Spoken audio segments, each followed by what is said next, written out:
ताज्या बातम्या पाहण्यासाठी धन्यवाद न्यूज चॅनलला सबस्क्राइब करा आणि बेल आयकॉनवर प्रेस करा।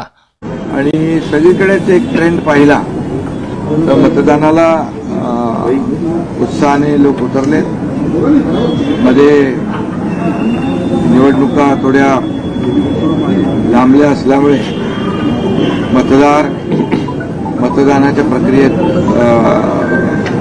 लवकर व्हावी यासाठी आज सगळीकडेच एक उत्साहाचं वातावरण। लोकशाहीमध्ये सगळ्यांनीच मतदान केलं पाहिजे।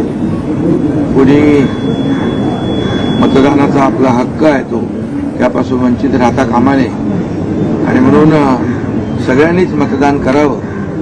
सर्व मतदारांनी असं मी विनंती करतो, त्यांना आवाहन करतो की आपल्या मताचा एका मताचं देखील मोल खूप आहे आणि म्हणून प्रत्येकाने मतदान करावं आपल्या शहराच्या विकासासाठी।